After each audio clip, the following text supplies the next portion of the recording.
Live Tamil செய்திகள். சரிகமபா நிகழ்ச்சியில் பாடகி சுஷ்லாவின் பாடலை பாடி அவரை நினைவு கூர்ந்த போட்டியாளர் ரசிகர்கள் மெய்ச்சிலித்து சென்றார்கள். நடைபெற்றிருந்த சரிகமபா நிகழ்ச்சியில் போட்டியாளர் ஜோகோசி பாடிய பாடல் அனைவரையும் கதிகலங்க வைத்திருக்கின்றது. பாடகி சுஷ்லாவின் ஞாபகங்கள் அங்கு அரங்கேற்றப்பட்டிருந்தன. சரிகமபா லிட்டில் நிகழ்ச்சி நடைபெற்று வருகின்றது. இதில் சிறுவர்கள் பாடல்களை பாடி தங்கள் திறமைகளை வெளிக்காட்டி வருகின்றார்கள். ரசிகர்களுக்கு மத்தியில் யாருடைய பாடல் கிடைக்கப் போகின்றது என்ற ஏக்கமும் அது தொடர்பான ஆசையும் அதிகரித்திருக்கின்றது. இதற்கிடையில் நடிகர் விஜயகாந்தின் சுற்று என்பதால் அங்கு பலராலும் பல விதமாக எதிர்பார்க்கப்பட்டிருக்கின்றது. யுவனேஷும் ஜோகோசியும் பாடப்போகின்றார்கள் என்பதும் சிறுக்கு மத்தியில் வரவேற்பை பெற்ற ஒரு செய்தியாகும். இந்த சுற்றில் கேப்டன் விஜயகாந்த் நடித்த திரைப்பட பாடல்கள் அரங்கேற்றப்பட்டிருந்தன. இதற்கு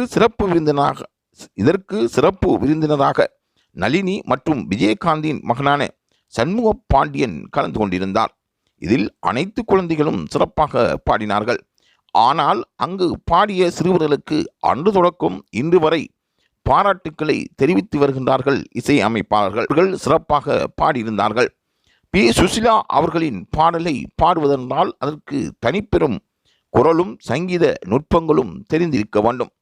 திவினேஷும் யோகசியும் கேப்டன் விஜயகாந்தின் படத்தில் இடம்பெற்ற பாடல்களை பாடி மேடையை மேலும் மெருகூட்டியிருந்தார்கள்.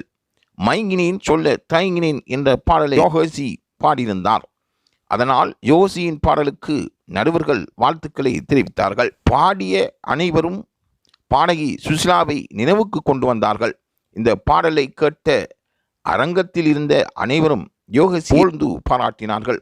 அது மாத்திரமன்றி திவினேஷும் சிறப்பாக பாடுவதாகவும் அவருக்கு தொடர்ந்தும் ஒவ்வொரு சுற்றுகளிலும் கோல்டன் பெர்ஃபார்மன்ஸ் கிடைத்து வருவதாகவும் நடுவர்கள் கூறியிருப்பது பெருமையாகும். ஆகவே சங்கீதத்துறையில் இவர்கள் கிடைத்த ஒரு வரப்பிரசாதம் என்றும் சரிகமபா நிகழ்ச்சிக்கு இம்முறை கிடைத்த போட்டியாளரை போல் கடந்த காலங்களில் போட்டியாளர்கள் கிடைத்திருக்கவில்லை என்றும் நடுவர்கள் கூறுகின்றார்கள்.